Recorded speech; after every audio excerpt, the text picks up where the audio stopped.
Segala sesuatu sudah dipersiapkan.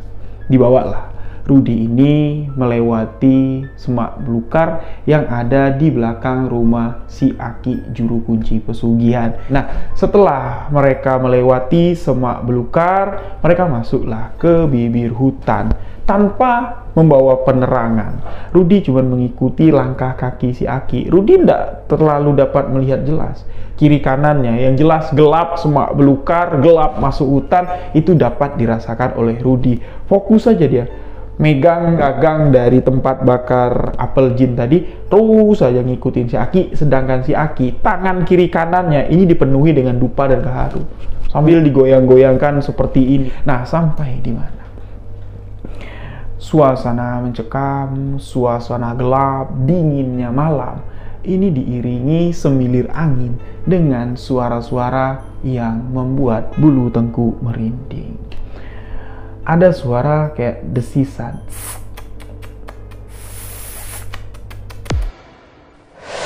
Jangan kau lihat kiri dan kananmu. Mereka datang menyambut kehadiranmu.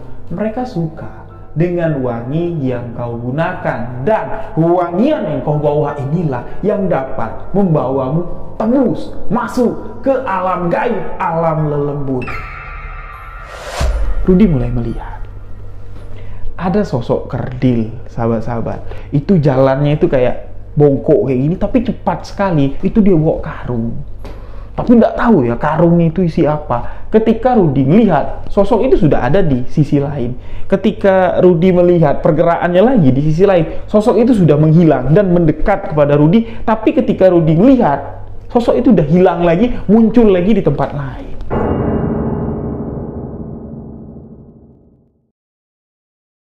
Bismillahirrahmanirrahim. Assalamualaikum warahmatullahi wabarakatuh. Kembali lagi bersama saya, Rio Wijaya, di sebuah kisah misteri.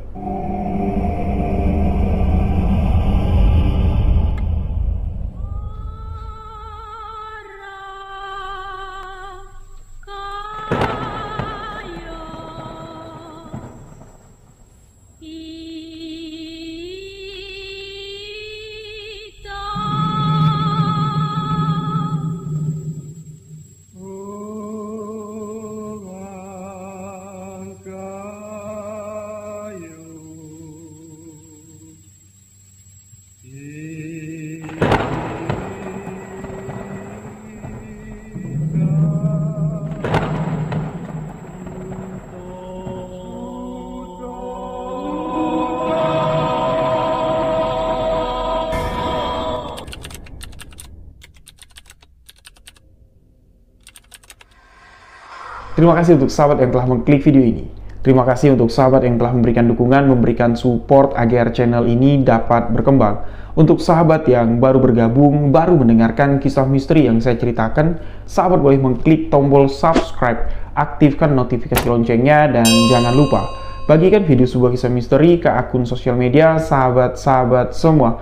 Untuk lebih akrab dengan saya, sahabat boleh follow akun Instagram pribadi saya di rio.wijaya91 dan ikutin juga TikTok sebuah kisah misteri official. Link sudah saya siapkan di box deskripsi. Nah, untuk sahabat yang punya cerita ingin dibagikan sekarang, bisa hubungi nomor WhatsApp admin yang ada di bawah ini, sekaligus bisa untuk dijadikan tempat konsultasi. Ada permasalahan mengenai sesuatu yang berbau hal spiritual, sahabat bisa konsultasi bersama saya atau bersama ayah saya, Raden Jailani. Silakan hubungi WhatsApp admin yang ada di bawah ini. Insya Allah admin kami akan fast respon di jam kerja dari jam 9 pagi sampai di jam 10 malam. Terima kasih untuk sahabat yang sudah bergabung di grup WhatsApp sebuah kisah misteri. Dan di video kali ini kembali satu kisah kiriman dari salah seorang sahabat yang mengirimkan ceritanya ke WhatsApp admin.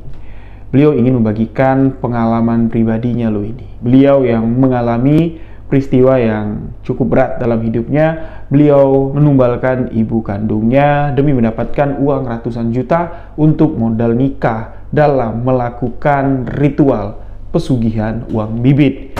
Menarik. Seperti apa kisahnya? Simak hanya di sebuah kisah misteri.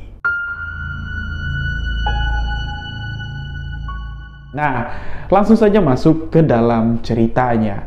Kejadian ini dialami Mbak Rika ketika beliau masih dalam fase mengumpulkan uang untuk resepsi pernikahannya. Status keluarga dari Mbak Rika ini memang cukup berada. Inilah yang menjadi beban Mbak Rika dan calon suaminya. Yang mana calon suami Mbak Rika, sebut saja Rudy, ini berasal dari keluarga yang dikatakan tidak berkecukupan, tidak juga, tapi cukuplah. Namun untuk mengumpulkan biaya resepsi pernikahan, ditambah lagi keinginan dari pihak mempelai perempuan, Rudy sudah cukup mengulur waktu sampai 1,5 tahun untuk menikahi Rika, si pujaan hati. Nah, tibalah di mana kesepakatan terjadi. Pihak keluarga Rika mendesak kalau memang serius si Rudy dengan kamu, Rika, suruh Rudy datang melamar dan tentukan kapan. Jangan ditunda-tunda lagi, jangan diundur-undur lagi. Dan datanglah Rudy beserta keluarga untuk melamar Rika, si pujaan hati. Dan di situ terjadilah pembicaraan antara dua belah pihak keluarga.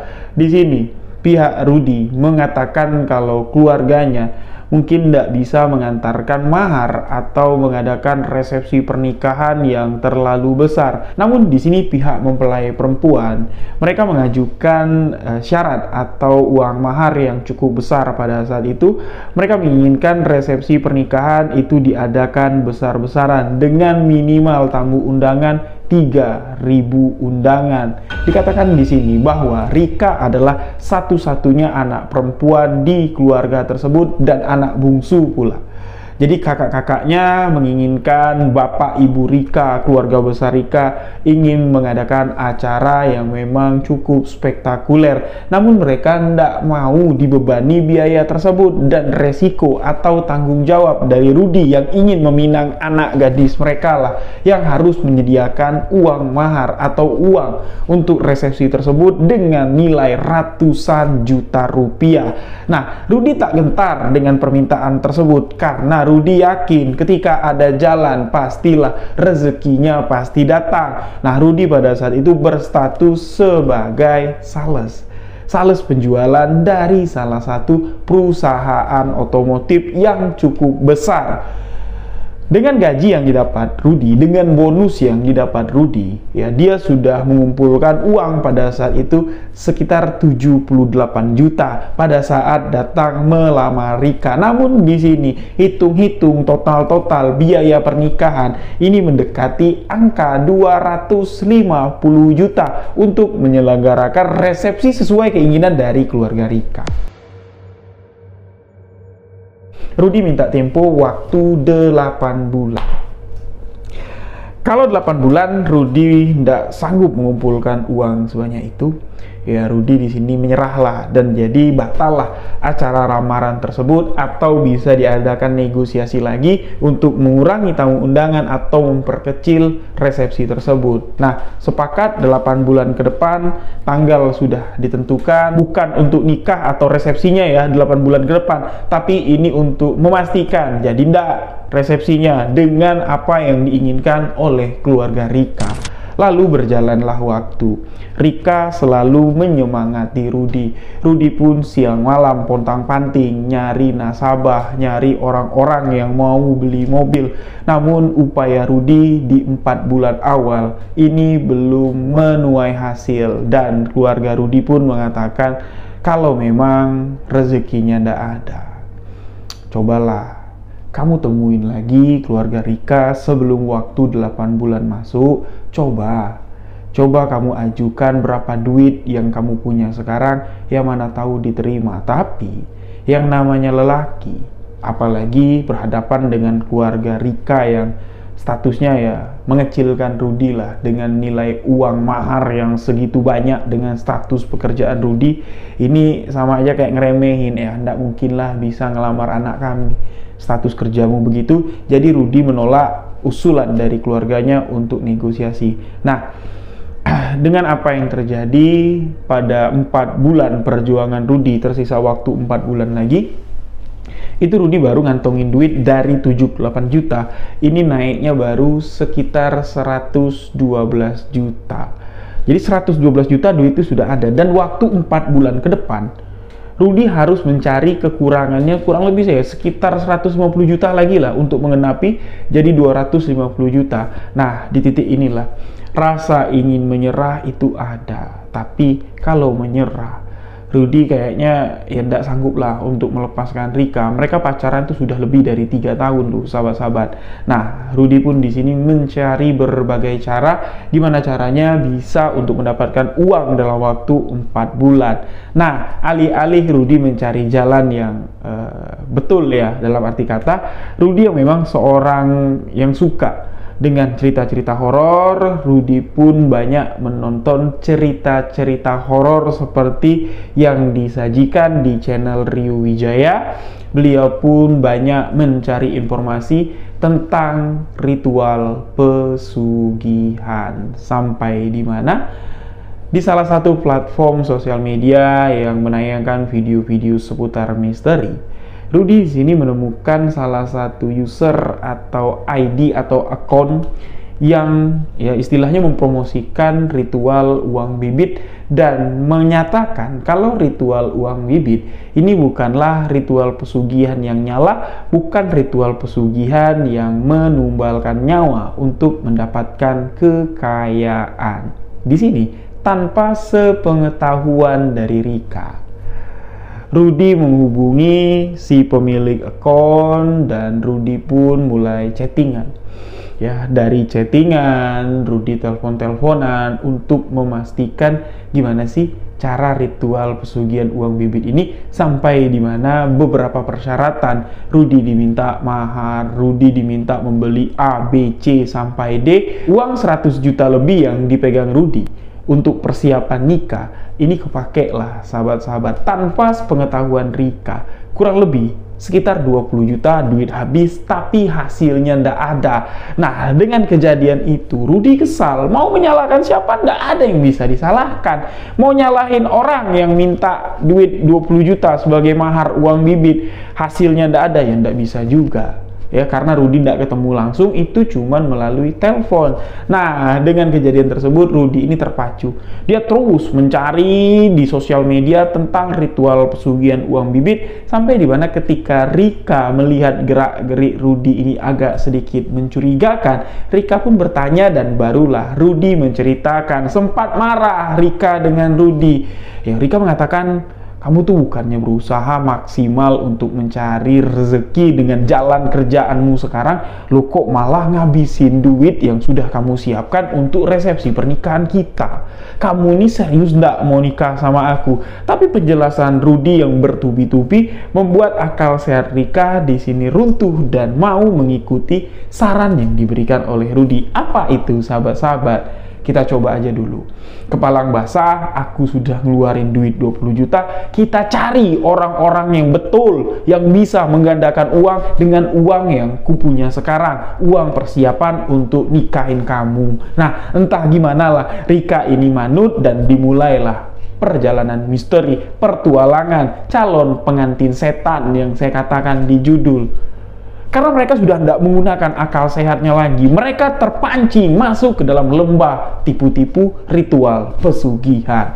Nah, dari beberapa channel YouTube yang ditonton, dari beberapa penjelasan pakar-pakar supranatural katanya, yang mengatakan bisa menggandakan uang di sini, datang Rudy ke sana, hasilnya nihil. Sampai 4 orang yang ditemui Rudy, semuanya nihil. Dan sampailah di satu titik. Waktu Rudy ngumpulin duit ya dari waktu 8 bulan yang sudah diberikan, ini tersisa 2 bulan lagi. Desakan dari keluarga Rika untuk memastikan Rudy siap apa enggak duitnya itu terus datang dan membuat Rika di sini pun gelap mata. Ya sudah, yuk kita cari orang yang betul-betul bisa membibitkan uang atau menggandakan uang. Sampailah di mana Rudy bertemu dengan salah satu dukun kuncen pesugihan yang betul-betul katanya bisa dipastikan konkret A1 bisa menggandakan uang. Yang mana uang dari tabungan si Rudy yang 100 juta lebih tadi, itu hanya tersisa sekitar 60 juta. Nah, dengan 60 juta inilah ya modal Rudy bersama Rika menjalankan beberapa syarat ritual pesugihan uang bibit. Diceritakan Rudy bertemu orang itu dibawa oleh salah satu rekanan Rudy. Bertemulah, kita sebut saja dengan nama si Aki. Aki menjelaskan, ya kalau ritual pesugihan uang bibit yang akan dilakukan Rika sama Rudy, ini harus menggunakan uang mahar asli berupa uang sebesar 30 juta rupiah, dan uang 30 juta rupiah yang diberikan sebagai mahar ini bukan untuk si Aki beli alat-alat kemenyan, beli syarat-syarat lain, enggak, melainkan uang itu akan digunakan barter dengan sosok makhluk gaib, menukarkan uang bibit yang bisa dilipat gandakan. Nominal uang yang akan dilipat gandakan Rudy dan Rika dari 30 juta yang diberikannya ini akan digantikan uang gaib sebesar 2 juta rupiah. Namun uang 2 juta rupiah dari alam gaib yang akan diambil oleh si Aki ini bisa menjadi ratusan juta, bahkan miliaran rupiah, tergantung sampai di mana tahap-tahap kemampuan Rika dan Rudy melakoni ritual pesugihan uang bibit. Seandainya kamu cuma dapat di step ketiga atau mampu menjalani sampai step ketiga, ya sudah, uang bibit yang akan kamu dapat itu cuma dikalikan 3. Tapi kalau kamu bisa menembus sampai step kelima atau level tertinggi, uang 2 juta, uang bibit 2 juta yang kamu miliki atau sudah kamu pegang, itu bisa menjadi ratusan bahkan miliaran rupiah dalam waktu beberapa malam saja.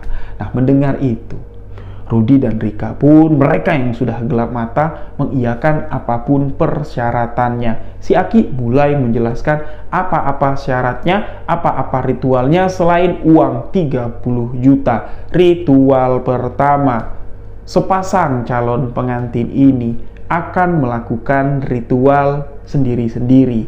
Ritual pertama ini bisa dipilih, si laki-laki kah atau si perempuan kah yang akan melakukan ritual, karena ini hanya dapat dilakukan oleh satu orang. Rudy lah yang akan melakukan ritual pertama. Lalu ritual kedua dijelaskan. Ritual kedua ini bisa dilakukan berdua atau juga bisa dilakukan oleh Rudy seorang diri. Dan ritual ketiga adalah ritual step pertama dari rangkaian ritual-ritual yang akan dilakukan. Ini harus dilakukan Rudy dan calon istrinya, karena ini keinginan mereka berdua. Mereka berdua lah yang harus menentukan pilihan apakah mereka akan melanjutkan ke level selanjutnya atau ritual keempat, atau cukup di step level ketiga dengan hasil yang akan mereka lihat sendiri di malam ritual ketiga.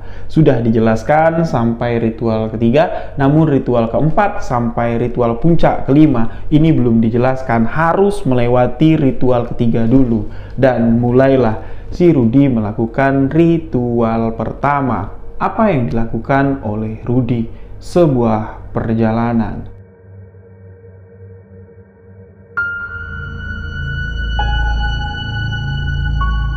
Perjalanan yang dilakukan oleh Rudy yang didampingi oleh si Aki kuncen pesugihan ini melewati semak belukar, masuk ke dalam hutan dan melewati alam antah berantah. Jujur, Rudy yang awam sekali dengan dunia mistis, Rudy yang sebenarnya penakut, di sini memberanikan diri untuk melewati step pertama dari ritual pesugihan uang bibit. Rudy yang disuruh mempersiapkan segala sesuatunya oleh si Aki sudah dipersiapkan. Salah satunya adalah wewangian, minyak apel jin. itu harus dibeli oleh Rudy. Yang mana Rudy membeli minyak apel gin yang KW atau yang nomor 2 ini sebesar Rp3.500.000. Dan perlu sahabat-sahabat ketahui, apel gin ini adalah wewangian yang memang dapat cepat bisa memanggil sosok makhluk astral yang diundang atau yang ada di sekitar kita. Dan yang kedua, minyak wangi. Minyak wangi yang diminta ini minyak wangi yang betul inti atau intisari minyak wangi yang tanpa campuran alkohol atau segala macam, dan itu harganya pun tidak terlalu mahal. Paling mahal 1 milinya ini senilai 300 sampai 500 ribu rupiah. Dan yang ketiga, wewangian ketiga, Rudy disuruh mempersiapkan kemenyan, gaharu, pokoknya wewangian yang bisa dibakar itu sebanyak mungkin, dan semakin banyak itu akan membuat perjalanan mereka semakin panjang dan semakin lama. Segala sesuatu sudah dipersiapkan. Dibawalah Rudy ini melewati semak belukar yang ada di belakang rumah si Aki juru kunci pesugihan, yang mana Rika ini menunggu di rumah Aki si juru kunci pesugihan dengan istri serta 2 orang anak dari Aki juru kunci pesugihan. Rudy keluar dari rumah ini kisaran jam 10 malam, berdua saja dengan si Aki.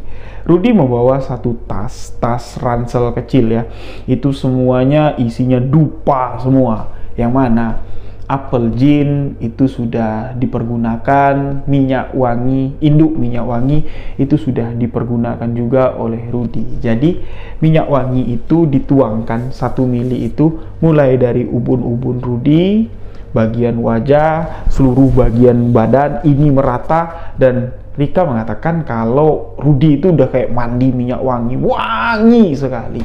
Sedangkan ya apel gin ini tadi itu dibakarkan kayak ada kotak lah, kotak seng ya. Kotak seng itu dipakein kayak spatula atau pegangan dari kayu.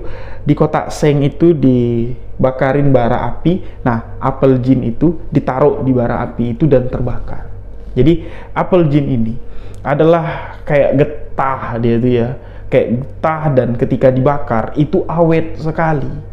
Kecil saja dibakar itu bisa berjam-jam wanginya. Wanginya itu memang menyengat dan bikin bulu tengkuk merinding. Nah, Rudy membawa itu, sedangkan ya dari ransel kecilnya itu dipenuhi dengan dupa, dengan gaharu, segala macam wangian yang bisa dibakar, itu diserahkan setengah kepada si Aki juru kunci. Nah, setelah mereka melewati semak belukar, mereka masuklah ke bibir hutan tanpa membawa penerangan.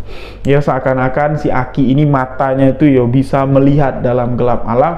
Rudy cuma mengikuti langkah kaki si Aki. Rudy tidak terlalu dapat melihat jelas kiri kanannya, yang jelas gelap semak belukar, gelap masuk hutan itu dapat dirasakan oleh Rudy. Fokus saja dia megang gagang dari tempat bakar apel gin tadi, terus saja ngikutin si Aki. Sedangkan si Aki, tangan kiri kanannya ini dipenuhi dengan dupa dan gaharu sambil digoyang-goyangkan seperti ini. Jadi sepanjang jalan mereka, asap dupa, asap dari apel gin ini semerbak, wanginya itu sembriwing, ditambah lagi wangi dari badannya si Rudy.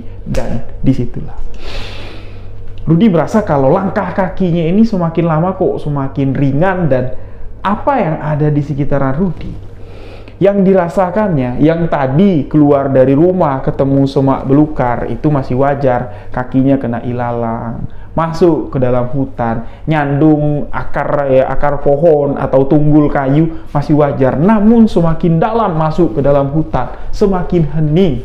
Rudy merasa kok kiri kanannya ini longgar sekali, tidak ada tunggul lagi, tidak ada akar lagi, dan semakin gelap pekat. Ditambah lagi di sini si Aki itu kayak baca jampe-jampe, kayak baca mantra-mantra sambil menggoyang-goyangkan tangannya. Dupa itu kalau habis dibuang, dibakar lagi sama si Aki. Nah, sampai di mana? Suasana mencekam, suasana gelap, dinginnya malam ini diiringi semilir angin dengan suara-suara yang membuat bulu tengkuk merinding. Ada suara kayak desisan, Dibilang suara tokek, enggak. Dibilang suara ular, tapi kok ada. Itu sempat membuat langkah Rudy terhenti. Si Aki seakan-akan tahu kalau langkah Rudy ini terhenti. Kau jalan saja, ikutin saja aku, jangan tertinggal kalau kau ndak mau tersesat. Terus saja Rudy ngikutin langkah kaki si Aki. Suara desisan itu mengikuti dari belakang. Ditambah lagi suara geraman yang bikin merinding. Jadi dua suara itu mengikuti Rudy. Semilir angin pun di sini bertiup semakin kencang dan tibalah si Aki menghentikan langkahnya. Rudy pun turut berhenti. Suara yang ada di belakang Rudy semakin ramai. Si Aki mengatakan, jangan kau lihat kiri dan kananmu. Mereka datang menyambut kehadiranmu. Mereka suka dengan wangi yang kau gunakan. Dan wangian yang kau bawa inilah yang dapat membawamu tembus masuk ke alam gaib, alam lelembut. Rudy sempat bertanya, Ki, kita ini berarti ada di mana? Kau tidak usah tahu. Niat kau kesini untuk apa? Mendapatkan uang bibit. Disinilah kita akan meminta uang bibit. Nah, jelas di sini Rudy tahu sekarang dia sudah berada di alam anta beranta. Rudy mulai melihat ada sosok kerdil, sahabat-sahabat. Ya kalau digambarin sama Rika ya, itu kayak film The Lord of the Ring. Sahabat-sahabat tahu kan, yang kurcaci itu jalannya itu kayak bongkok kayak gini, tapi cepat sekali. Kalau kami orang Jambi itu kayak bunian lah jenisnya ya. Itu dia bawa karung, tapi nggak tahu ya karung itu isi apa. Ketika Rudy melihat sosok itu sudah ada di sisi lain. Ketika Rudy melihat pergerakannya lagi di sisi lain, sosok itu sudah menghilang dan mendekat kepada Rudy. Tapi ketika Rudy melihat sosok itu udah hilang lagi, muncul lagi di tempat lain.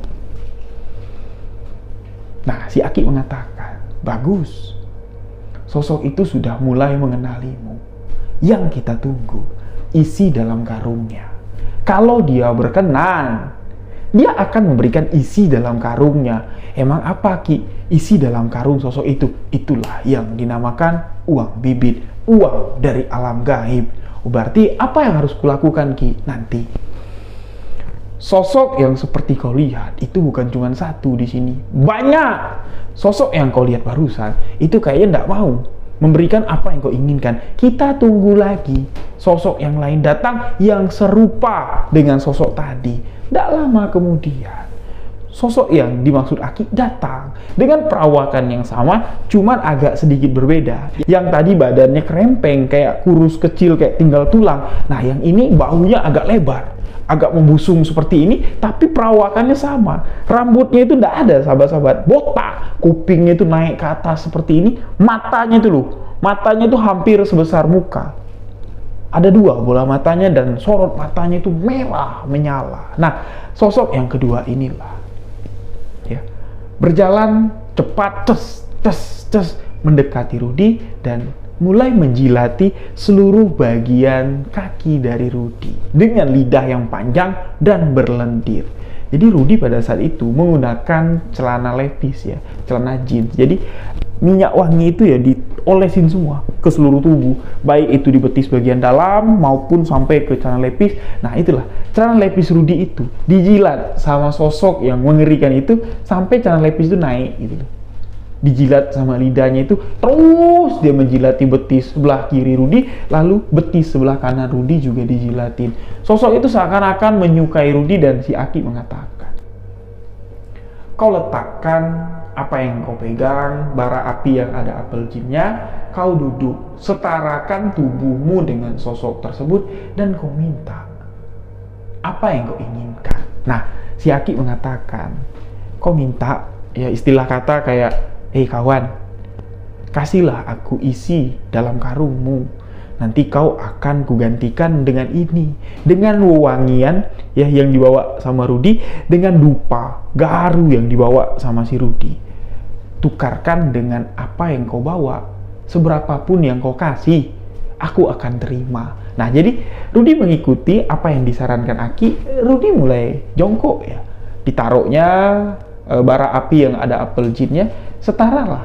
Rudy duduk dengan sosok tersebut. Rudy mengatakan hal tersebut. Nah, sosok itu kayak mengerti dengan apa yang diucapkan Rudy. Itu dibanting karungnya itu bunyinya itu kayak karung isi rongsokan dibanting, kayak di dalam itu kayak ada barang pecah belah, kayak ada barang-barang yang terbuat dari aluminium, kayak ada seng lah gitu ya, berbunyi seperti itu. Dan Rudy mengeluarkan apa yang ada di dalam tas kecilnya, itu segempal kayak ini loh, mulai dari gaharu, mulai dari di situ ada dupa, pokoknya wewangian yang bisa dibakar. Sampai hiu pun ada, hiu untuk sholat Konghucu itu dibawa juga sama si Rudy. Nah, disitulah transaksi dilakukan. Sosok itu hanya mengeluarkan 2 lembar uang yang sudah lama sekali tak dilihat oleh Rudy. Sahabat-sahabat tahu enggak? Uang pecahan 100.000 yang kalau di Terawang ada gambar bunga yang kayak gambar bunganya itu terbuat dari plastik hologramnya. Nah, uang itulah selembar dikasih dengan uang 50.000 yang masih ukurannya besar. Mungkin bisa ditampilkan nanti sama editor. Nah, uang itulah 2 lembar pecahan 100.000 dengan pecahan 50.000. Itulah cuman yang dikasih sama sosok itu. Ketika Rudy menerima uang itu, ketika Rudy telah memberikan wewangian, tidak ada lagi nih sama si Rudy. Rudy komplain sama si Aki, "Ki, katanya 2 juta, Ki. Masa ini cuma 2 lembar? Nanti biar ku jelaskan. Sekarang kita harus pulang dengan cara jalane mundur." Jadi si Rudy sekarang nih posisinya yang ada di depan untuk kembali pulang. Rudy bertanya, "Ki, ini gelap. Jalan lurus saja aku masih kesandung. Masa iya jalan mundur? Bisa-bisa kita celaka. Kau ikuti saja perintahku. Kau mau keluar ndak dari sini? Kau lihat, sosok-sosok yang mengerikan itu semakin ramai mendekati kita. Kau punya apa untuk kau tukarkan? Kalau ndak ada apa-apa lagi untuk kau tukarkan, kau yang disandra di sini. Kau tahu, ketika kau disandra di sini, kamu ndak akan bisa balik lagi." Nah, mendengar apa yang dikatakan Aki, modal yakin. Rudy pun mundur satu persatu langkahnya. Palingan ya Rudy bilang, nggak ada 10 langkah. Kaki Rudy itu udah mentok di tembok rumah si Aki. Rudy kaget membalik badan dan Aki pun tersenyum. "Dah, yuk masuk. Nggak usah kamu banyak tanya." Masuklah Rudy. Dan ketika Rudy masuk, tahu nggak sahabat-sahabat? Dia keluar dari rumah itu kurang lebih sekitar jam 11. Dia masuk rumah itu, ini kisaran di jam 3, hampir mendekati setengah 4 pagi. Kok lama sekali aku nih keluar? Perasaan dekat loh tempat aku pergi tadi. Si Aki mengatakan, itulah perjalanan menuju dunia lain, alam gaib lelembut. Di dunia ini, kita merasakan waktu sebentar, namun perjalanan yang sesungguhnya ini berkali-kali lipat dari waktu yang sesungguhnya. Aki meminta 2 lembar pecahan 100.000 dengan 50.000 tadi untuk diolah oleh si Aki. Uang itu pun diberikan dan dengan mata kepala Rudy disaksikan oleh Rika. Selembar uang 100.000 dan selembar uang 50.000 itu ditaruh di atas nampan, ya, nampan yang terbuat dari anyaman. Uang itu ditaruh kiri 100.000, kanan 50.000, ditutup dengan kain putih. Nggak tahu itu kain putih apa. Ditutup, Aki jampi-jampi baca-baca mantra, diayak lah, ayaan itu digoyangin ke atas ke bawah, geser kiri kanan, dan fantastik. Dari tutup kain putih itu berserakan uang serupa dengan jumlah 2 juta rupiah. Yang 100.000 itu jadi 1 juta, yang 50.000 itu jadi 1 juta juga. Jadi 2 juta rupiah uang bibit yang mereka dapat untuk melakukan ritual pesugihan. Dengan munculnya uang bibit yang sudah dipegang oleh si Rudi sama si Rika dengan jumlah uang itu 2 juta rupiah, yang mana itu pecahan duit zaman dulu ya. Kalau di tahun sekarang itu sudah jarang sekali kita menemukan pecahan uang duit seperti itu. Tentunya menimbulkan pertanyaan dari si Rika, apakah duit ini betul-betul bisa diandalkan untuk mendatangkan uang bibit atau hasil lah dari ritual yang telah dilakukan? Tentunya Rika pun bertanya sama si Rudi, apa sih yang kamu lakukan ketika pergi sama si Aki? Rudi menceritakan dari A sampai selesai, dan Rika pun ketakutan mendengar itu. Nah, ketakutan Rika ini bukannya tak beralasan. Ya, Rudi ini menceritakan kejadian itu kan begitu mengerikan. Lantas ritual kedua ini kan harus mereka lakukan berdua. Ya, calon pengantin ini harus melakukan ritual itu karena kan keinginan mereka berdua. Nah, ritual kedua ini pun belum dilakukan dan belum dikasih tahu sama si Aki. Seperti apa ritualnya? Apakah akan menyeramkan seperti itu juga? Dan ternyata enggak. Aki mengatakan, enggak usah takut. Yang berhubungan dengan sosok yang memberikan uang ini itu cuman calon suamimu saja. Ritual kedua kalian itu enggak akan masuk lagi ke alam gaib lelembut. Cukup sekali itu saja. Kalau sering-sering sampean nanti susah untuk keluar, bisa-bisa kalian enggak keluar-keluar nanti. Jadi apa, Ki? Tanya Rika. Ritual kami selanjutnya, Aki mengatakan, ritual kedua, kalian harus mencari tempat yang aman.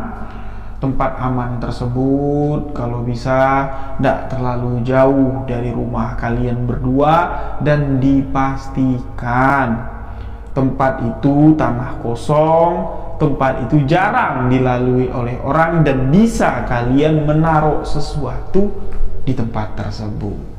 Nah, jadi setelah tahu gambaran berarti nyari lahan kosong lah untuk menaruhkan sesuatu yang mau ditaruh ini apa, Ki?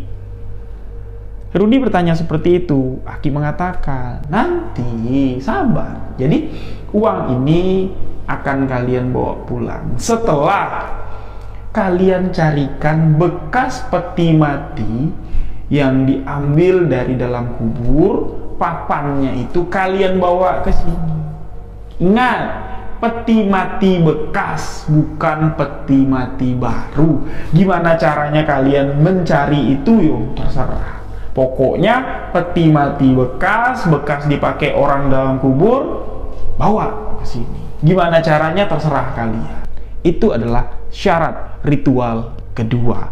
Nah, mendengar itu, Rudi sama Rika berpikir keras lah ya.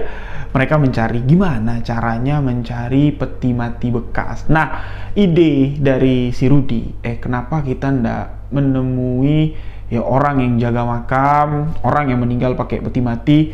Ini kan kalau ndak Kristen berarti Konghucu ya, orang-orang dari etnis Tionghoa. Nah, jadi mereka mendatangi pemakaman-pemakaman tersebut dan mencari penjaga makam dan menanyakan, Pak, kira-kira ada ndak bekas peti mati? Nah, ini disebutin alasannya untuk apa. Tentu si bapak ini bertanya, untuk apa kalian? Masa mau papan bekas peti mati? Rudi dan Rika memberikan alasan kalau ini cuma diperintahkan sama orang tua kami. Tidak tahu orang tua kami untuk apa. Yang jelas nanti kalau ada, kami akan menebus atau membeli dari bapak. Nah, dengar duit, siapa yang tidak mau duit? Si bapak penjaga makam mengatakan ada kalau mau. Ini bongkaran makamnya itu udah kurang lebih sekitar 8 tahun. Jadi keluarganya mau memindahkan tulang belulang karena mereka mau pulang kampung. Jadi makam yang dibongkar, peti matinya yang dikasih lah sama saya, bekas atau bekas papan peti mati. Ada, Pak, kata Rudi. Ada tuh di rumah saya kalau mau. Nah, dilihat sama Rudi, memang bekas papan itu, peti mati itu sudah dibongkar ya. Jadi papan-papannya ditumpuk, adalah sekitar 5-6 keping papan tersebut, dibayar sama si Rudi dengan 1 juta rupiah. Senang hatilah si bapak itu. Dibawalah papan bekas peti mati ke rumah si Aki juru kunci pesugihan. Ternyata papan bekas peti mati itu akan digunakan untuk membuat peti dengan ukuran kecil, dan si Aki mengatakan peti inilah yang harus kalian tanam di tempat tersembunyi atau tempat rahasia sebagai ritual kedua yang harus kalian lakukan. Dan menanam peti ini harus di malam hari lewat dari tengah malam, berarti lewat dari jam 12 malam. Nah, si Aki mengatakan besok kalian datang ke sini lagi, aku mau buatkan kalian peti dari bekas papan peti mati ini. Nah, jadi besoknya datanglah si Rika sama si Rudi. Peti yang dijanjikan sama si Aki itu sudah jadi, sahabat-sahabat. Ukuran petinya itu ya ndak sampai 1 meter, tingginya ndak sampai pula 60 cm, lengkap sudah sama tutupnya. Nah, si Aki mengatakan, duit bibit kalian nih aku kasih. Ingat, peti ini harus ditanam dekat dari rumah kalian, bisa dipantau nanti. Takutnya ada orang tahu, dibongkar sama orang, kalian yang rugi nanti. Karena duit bibit ini akan menghasilkan duit dalam 30 hari ke depan, yaitu di dalam peti ini, di dalam tanah. Kalian harus menunggu. Nah, jadi duit itu dikasihkan 2 juta pecahan 100 dengan pecahan 50 zaman dulu. Si Aki mengatakan nanti jangan lupa kembang setaman kalian masukkan ke dalam peti, minyak yang kau pakai itu kau beli lagi, kau siramkan ke dalam peti ini. Tak lupa juga di sekitaran kalian menanam peti, bakarkan wewangian atau dupa gaharu sebanyak mungkin. Semakin banyak semakin cepat berisinya peti ini. Dan di setiap malam sampai malam ke-7 kalian harus terus membakar wangian dupa gaharu di tempat kalian mengubur peti ini. Nih, ambillah semuanya. Dikasih sama si Aki semuanya. Masih ada nih ritual ketiga. Ritual kedua pun dijalankan malam itu juga, lewat tengah malam. Satu tempat sudah dipilih, tepatnya itu di dekat rumah si Rudi. Karena rumah Rika ini di wilayah kompleks ya, jadi tidak ada tanah kosong. Rumah Rudi lah ya, di kampung, di wilayah perkampungan itu banyak kebun-kebun kosong. Dan kebetulan ada satu kebun yang dulunya itu ada empang. Almarhum bapaknya Rudi lah yang menjaga empang tersebut. Setelah bapak Rudi meninggal dunia, empang itu pun sudah tidak diisi ikan lagi. Rudi tanamlah peti itu di sana. Dan ketika menanam itu, Rika tidak ikut, sahabat-sahabat. Jadi Rika cuma cukup tahu aja, cukup untuk mencari peti dan segala macamnya saja. Karena sudah tengah malam, Rudi seorang dirilah yang menanamkan peti itu. Tak lupa syarat-syarat yang diberikan si Aki ini diletakkan di sana. Setelah dikubur, setelah dikasih tanda wewangian dupa gaharu ya, ciu untuk sholat orang Konghucu, itu dibakar di sekitaran tempat ngubur peti, lalu ditinggalkan oleh si Rudi. Nah, keesokan harinya datang lagi lah Rudi sama si Rika melapor kepada si Aki. Ki, apa yang harus kami lakukan? Yo sabar, Aki bilang, tunggu 7 malam, dan di 7 malam kalian harus terus membakarkan wewangian. Lewat dari 7 malam nanti kalian datang ke sini untuk merasakan atau dapat mengintip isi dalam peti yang kalian tanam tersebut. Singkat cerita, lewatlah 7 hari ya. Di malam ke-8 Rudi dan Rika mendatangi rumah si Aki dan ritual ketiga pun dilakukan. Apa itu ritual ketiga? Ritual ketiga yang wajib, yang harus Rika ikut dalam ritual tersebut adalah membuka mata batin dari sepasang calon pengantin ini untuk melihat apa yang ada di sekitar peti mati tersebut. Jadi mereka harus tahu duit yang ada dalam peti yang mereka tanam ya, dari papan peti mati itu harus tahu kalian duit itu berasal dari mana. Siapa-siapa saja, sosok-sosok siapa saja yang menghantarkan duit ke dalam kotak peti mati yang di dalamnya ada duit bibit tadi. Nah, ritual buka mata batin itu tidak terlalu lama. Jadi Mata dua pasang calon pengantin ini dioleskan minyak, tah minyak apa, baunya aneh, Rudy dan Rika bilang, dan seketika saja mereka ini kayak bisa melihat tembus pandang langsung ke lokasi peti itu ditanam, dan mereka melihat sosok-sosok siluman, sosok-sosok mengerikan itu berkumpul di sekitar tempat peti, dan sosok-sosok itulah yang akan memenuhi peti yang mereka tanam dengan uang pecahan yang digunakan sekarang dengan nominal sesuai dari apa yang diinginkan Rika dan Rudy pada malam itu. Jadi setelah dilihatin sama si Aki, Rika dan Rudy di sini diminta atau ditanya, dah lihat, ada sosok yang bakal menghantarkan duit kalian. Ada Ki, mengerikan sekali Ki sosoknya. Apakah betul Ki? Itu bakal bisa jadi duit beneran, bisa kami pakai untuk modal kawin. Lebih dari itu akan kalian dapat. Dan ingat, kalian belum menentukan seberapa banyak isi peti itu nanti, dan malam inilah kalian harus mengikat janji. Janji apa? Kata Rika. Perjanjian antara aku, kau dan lelembut yang memberikan kekayaan kepada kalian atau memberikan uang bibit kepada kalian. Nah, Rika di sini bertanya, buruan lagi, cepat, karena waktu tidak ada lagi. Ini tinggal 2 bulan lebih lagi. Kira-kira seberapa pantasnya kami dapat? Si Aki mengatakan, seberapa kau ingin? Rika nyeplos, 500 miliar, 500 juta. Jadi, berapa kalian ingin memberiku? Nah, bingung si Rika ini. Si Aki memang nggak minta duit selain 30 juta awal untuk menggantikan duit bibit yang 2 juta tadi. Nah, Rudy bernegosiasi sama si Rika, ya sudah, kita kasih aja Aki ini 10%, dapat 500 juta, 10%-nya akan kita kasih sama Aki. Aki tersenyum dan menerima. Ya sudah, seberapa kalian mau kasih saja, yang penting kalian kasih. Dan apa yang akan kalian janjikan kepada lelembut yang memenuhi kotak kekayaan kalian itu. Nah, jadi cerita awal dari si Aki ini tidak sampai di situ, sahabat-sahabat. Tidak sampai ada perjanjian, tidak sampai ada apa. Mulailah mereka ini terjerat dalam ritual sesat pesugihan. Rika dan Rudy komplain, kata Aki, tidak ada perjanjian. Siapa bilang tidak ada perjanjian? Aku tidak bilang sampai di sana. Aku tidak bilang apa-apa. Aku bilang cuma 3 tahapan. Tahapan pertama, tahapan kedua, tahapan ketiga penentu. Lanjut nak ke tahapan keempat, lanjut nak ke tahapan kelima, tahapan pemuncak. Kalau kalian tidak sanggup, ya sudah, kalian akan mendapatkan seberapa yang sekarang ada di dalam peti kekayaan kalian. Ya, jadi tidak bisa penuh, tidak bisa sesuai 500 juta. Ya misalnya, 2 juta yang duit lama itu jadi 2 juta asli, ya 2 juta itulah duit yang mereka dapat. Pastinya rugi. Sudah rugi banyak sekali pastinya, dan akhirnya di sini mereka pun sepakat apa yang diminta. Nah, jadi lelembut itu akan meminta di setiap tahunnya. Rudy atau Rika ini melakoni apa yang mereka lakoni saat pertama datang ke tempat Aki.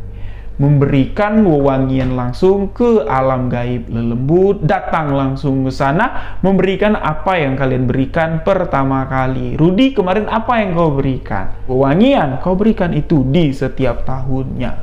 Ketika nanti di tahun pertama, tahun kedua, tahun ketiga kalian lalai, kalian akan mendapatkan resiko. Apa itu resikonya? Aku tidak tahu. Yang jelas, setiap resiko itu akan sangat merugikan. Nah, dipikir kalau itu adalah ritual yang sepele, Rudy menyanggupin, ya bahkan 10 tahun ke depan aku jamin aku yang bakal datang ke sana Ki untuk memberi makan lelembut dengan wewangian. Sepakat, kesepakatan pun terjadi. Nah, mereka niatnya nih balik dari situ langsung mau bongkar. Kan si Aki bilang duitnya sudah penuh, kesepakatan sudah terjadi, tapi belum bisa. Ada ritual keempat yang harus mereka lakukan. Jadi duit itu sudah ada di sana. Ya. Rika dengan Rudy sudah lihat duit itu ada di sana, tapi belum bisa diambil. Mesti menunggu saat bulan purnama tiba. Ketika nanti di malam bulan pertama, ketika Rudy tidur, Rudy dibangunkan sosok kecil yang ngejilatin kaki Rudy. Sosok kecil itulah yang akan membuka atau menggali kuburan dari peti kekayaan, dan sosok kecil itulah yang akan membukakan peti kekayaan dari si Rudy. barulah duit itu terlihat, namun belum bisa diambil. Kalian harus melewati tahap kelima. Nah, jadi mendengar itu ya sudahlah. Ya, waktu ini kan kurang dari 3 bulan ya, sudah mendekati 2 bulan lagi waktunya purnama, sebulan sekali. Ya, enggak apa-apa lah. Ya, H-30 pun aku dapat duit ini enggak apa-apa. Ya, yang jelas belum masuk 8 bulan aku sudah nyetor duit senilai 250 juta. Dah, malam purnama pun tiba. Nah, malam purnama itu Rudi ini tidur sengaja nih, nginep di rumahnya si Rudi, ini ngajak si Rika. Yang mana mereka tidur sekamar. Nah, di malam itu memang terasa lagi kakinya Rudi ini dijilati oleh sosok kecil itu. Jadi ketika dia bangun, kaki itu udah basah. Ketika dia bangun, kaki itu udah basah, sahabat-sahabat. Dijilatin oleh sosok tersebut, terkejutlah Rudi. Rika terbangun, tapi Rika nggak ngelihat sosok yang menjilati kaki Rudi. Jadi ya Rudi bilang, kamu tunggu di sini saja. Mungkin sosok itu ingin memperlihatkan apa yang ada di dalam peti. Jadi diikutinlah sosok itu. Memang betul, sosok itu menuju empang, menuju ke tempat Rudi menanam peti kekayaannya, dan sosok itu ngais dan terlihat peti itu peti itu tidak diangkat ya, karena sosok ini kecil, peti itu lumayan besar nih. Nah, sosok itu mengetuk-etuk pakai kukunya itu, tok tok tok tok. Seketika saja tutup peti itu terbuka dan isinya itu pecahan 100.000 dan 50.000. Penuh peti tersebut, dan itu adalah pecahan uang rupiah sekarang, duit baru sekarang. Nah, melihat itu Rudi ini kalap, langsunglah dia ngambil duit itu, mau ngangkat peti itu, tapi kayak bayangan. Peti itu kayak hilang, kayak nggak bisa dipegang. Sosok itu menghilang. Nah, apa yang dikatakan si Aki? Kalian cuman baru dapat melihat, belum memiliki. Ini baru tahapan keempat, belum masuk ke tahapan akhir, tahapan kelima. Yo, melihat itu senang sekali lah Rudi. Ditutup lagi, dikubur lagi peti itu, duitnya sudah ada. Balik lagi dia ke rumah menceritakan kepada Rika, kita kaya. Bukan cuma bisa bayar duit resepsi, bahkan 2 kali lipat dari resepsi itu bisa kita adakan. Mana duitnya, kata Rika? Belum ada. Besok kita ke tempat si Aki, minta cara gimana caranya kita bisa ngambil duit itu. Nah, pagi-pagi sekali mereka langsung ke rumah si Aki. Aki ketawa terpingkal-pingkal, dasar manusia serakah, calon pengantin setan. Kalian mau dapat duit itu harus melewati tahapan kelima. Apa itu? Tahapan kelima adalah tahapan pengunci agar dapat mendapatkan kekayaan. Nah, Rudi bertanya, ya buruan laki, jatahmu 10% sudah kami sepakati. Mintaan dari lelembut, setahun sekali aku kasih wewangian, aku setujui. Nah, sekarang apa syarat terakhir? Aku sudah tidak ada waktu lagi, Ki. Kurang dari sebulan lagi, aku harus mengadakan resepsi. Duitnya harus kusetorkan biar aku tidak malu. Nah, Aki mengatakan, ya sudah, tergantung kamu. Kalau kamu mau cepat, kalau kamu mau bisa cepat nikahin nih calon pengantinmu ini, ya kamu harus cepat melakukan apa yang menjadi syarat utama. Apa itu? Jadi, si Aki mengatakan, duit itu sudah ada di alam dunia nyata. Sudah betul-betul nyata ada, tapi masih dilimuni oleh kekuatan gaib lelembut. Karena perlu syarat untuk mendapatkan uang tersebut. Dibawa masuk ke dalam dunia nyata dan dipergunakan layaknya seperti uang normal. Apa itu syaratnya? Adalah kain perca bekas kapan ibumu. Apa, Ki? Aku ndak ngerti, Rudi bilang. Kain perca atau kain bekas dari membungkus mayit ibumu. Rudi masih belum mengerti. Maksud Aki apa? Ibuku masih hidup. Ibuku masih hidup. Ya gimana caranya aku mendapatkan kain bekas atau kain perca dari kain kafannya? Ya sudah, tunggu ibumu mati. Itu dikatakan Aki dan membuat di sini Rudi marah. Rudi mengatakan, kau nyumpahin ibuku mati, Ki. Perjanjiannya kan ndak kayak gini. Siapa yang bilang perjanjiannya ndak seperti ini? Aku ndak bilang ada syarat seperti ini dan kamu pun ndak tahu. Ini bukan permintaanku, tapi nilai uang yang kau minta setara, harus disetarakan dengan tumbal. Dengan penukaran, kalian minta terlalu besar dalam waktu dekat. Ya, penukarannya juga dengan nilai yang besar. Nyawa dari salah satu ibu kalian. Aku ndak maksa. Kalau kalian mau melakukan itu, silahkan. Kalau ndak, sampai tunggu nanti ibumu mati atau ibumu mati nunjuk ke Rika. Jangan lupa, kalian ambil sisa bekas kain kafannya, kalian bawa ke tempat kalian mengubur peti. Ketika petinya kelihatan, kain perca itu kalian gunakan untuk menggosok-gosok bagian atas peti yang tentunya kotor dengan tanah. Ketika semuanya sudah bersih, kalian gunakan kain perca kafan ibu kalian untuk mengangkat peti tersebut. Peti itu akan menjadi nyata. Uang ratusan bahkan miliaran yang ada di dalam peti tersebut akan menjadi milik kalian. Cuman itu syarat terakhir yang harus kalian penuhi. Mendengar itu pusing 7 keliling, sahabat-sahabat. Rudy sama Rika ini ndak punya jalan lain.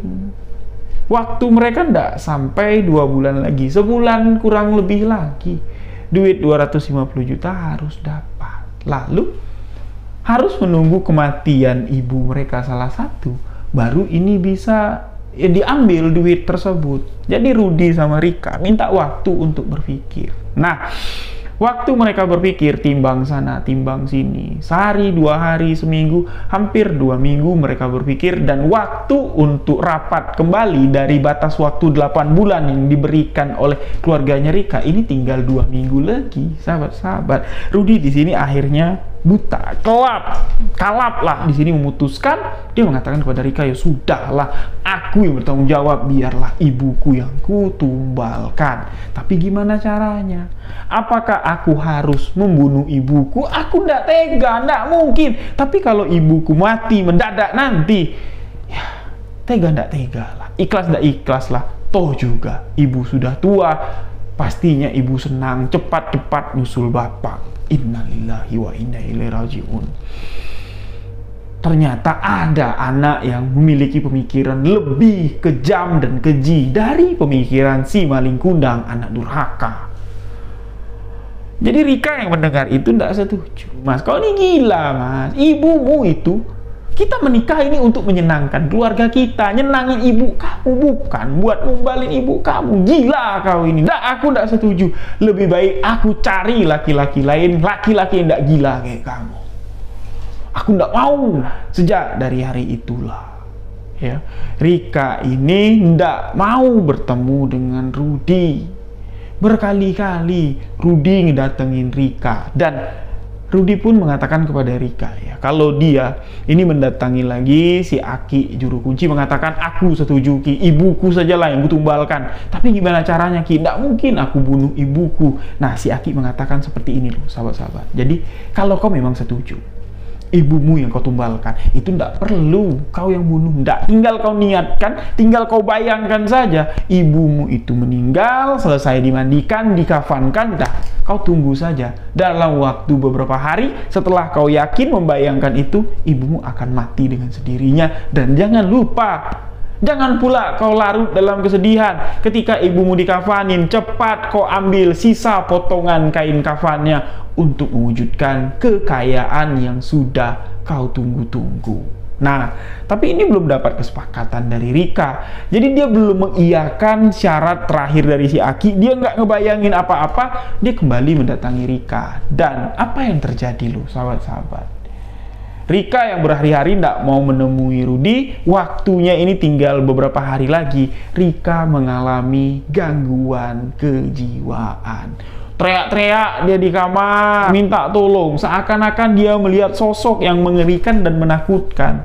Rika nggak kenal siapa-siapa, ibu bapaknya pun nggak dikenal sama Rika. Rudy datang, Rudy ini kayak mau dicakar-cakar sama si Rika, dibawa ke rumah sakit. Dokter mengatakan Rika ini mengalami tekanan mental. Memang belum masuk ke tahap sakit kejiwaan ya, tapi mentalnya sedang terguncang. Jadi ada beban yang besar sekali, jadi emosinya tidak stabil. Rika pun dinyatakan hampir gila, belum gila ya, hampir gila, dan dirujuk untuk melakukan pengobatan ke rumah sakit jiwa. Nah, melihat realita yang dihadapi Rudy, di sini Rudy berpikir, kok jadi seperti ini? Ini kayak mana? Apakah ini gara-gara Rika nggak setuju aku numbalin ibuku, Rika nyuruh ngebatalin ritual pesugihan ini, atau gara-gara aku lamban untuk menumbalkan ibuku, Rika yang jadi tumbalnya atau kena efeknya? Di sini Rudy berpikir keras, dan di tengah Rudy berpikir keras, Rudy memutuskan, ya sudahlah.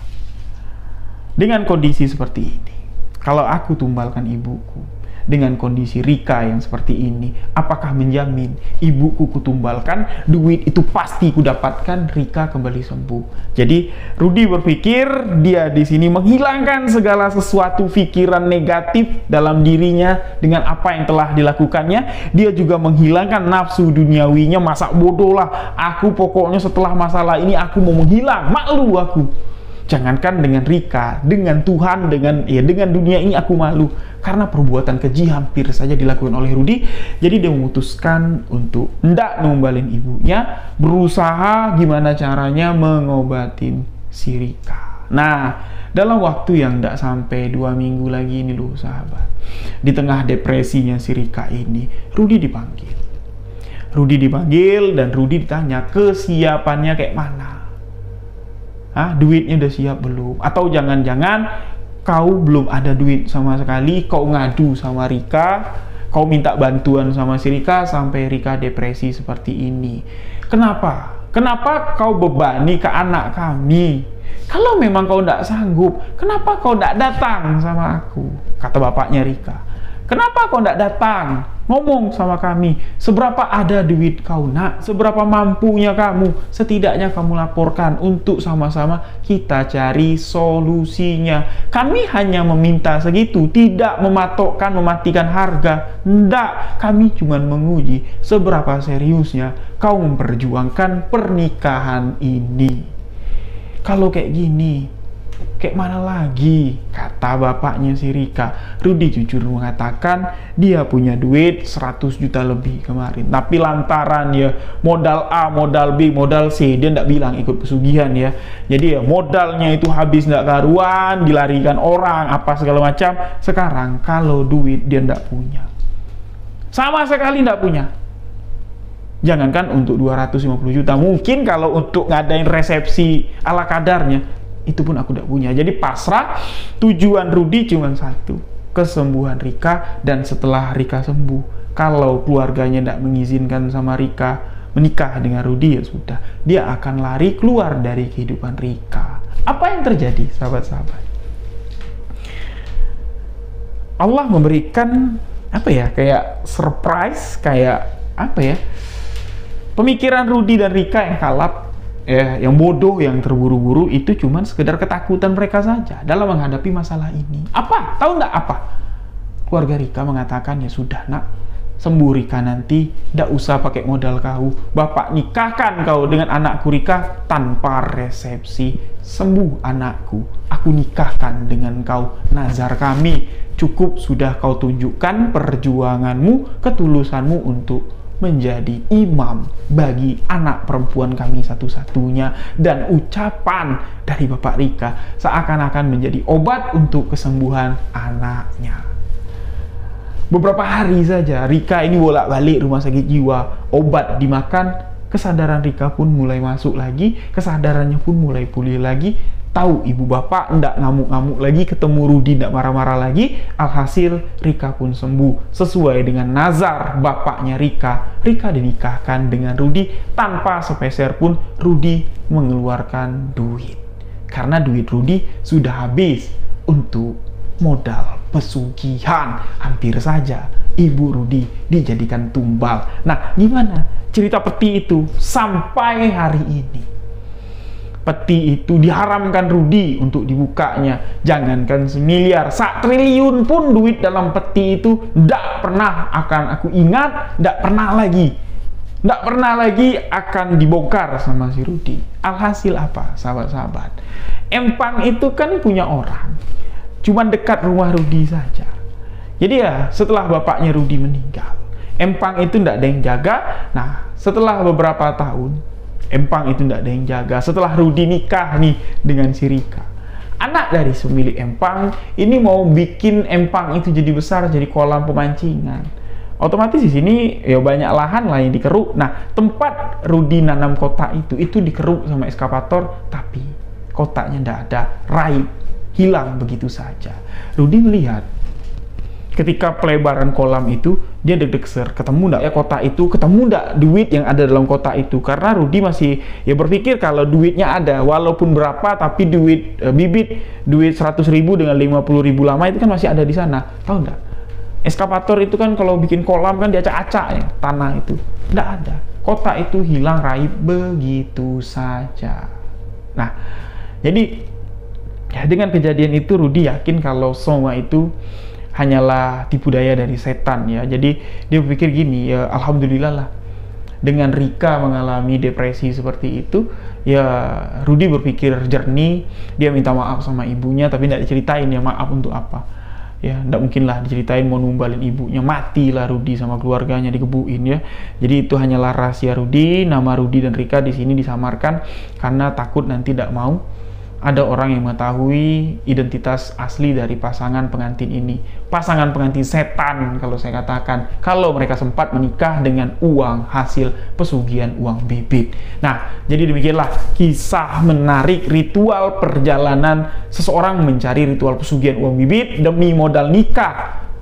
Demi uang ratusan juta modal nikah, nyawa ibu nyaris ditumbalkan. Mengerikan sekali. Na'udzubillah min dzalik. Jadi demikian sebuah kisah misteri kali ini. Kisah ini diangkat dari kisah nyata dari narasumber yang membagikan melalui pesan WhatsApp kepada admin kami. Terima kasih untuk narasumber yang tak dapat disebutkan namanya. Dan akhir kata, jika ada kata yang salah dalam penyampaian kisah ini, saya mohon maaf. Terima kasih atas support dari sahabat-sahabat semua. Jangan lupa untuk klik tombol subscribe, aktifkan notifikasi loncengnya, follow akun Instagram pribadi saya rio.wj91, follow TikTok sebuah kisah misteri official. Jangan lupa like dan tuliskan komentar sahabat tentang kisah yang barusan sahabat-sahabat dengarkan. Segmen kejam akan kembali tayang. Tuliskan di komentar pendapat kalian episode 1 segmen kejam. Kritik saran kalian itu akan saya terima untuk membangun channel ini, untuk membuat tim kami lebih kreatif, semangat menjalankan tugasnya. Demikian, terima kasih sahabat-sahabat, sehat selalu. Saya Rio Wijaya, wabillahi taufiq wal hidayah. Wassalamualaikum warahmatullahi wabarakatuh, and see you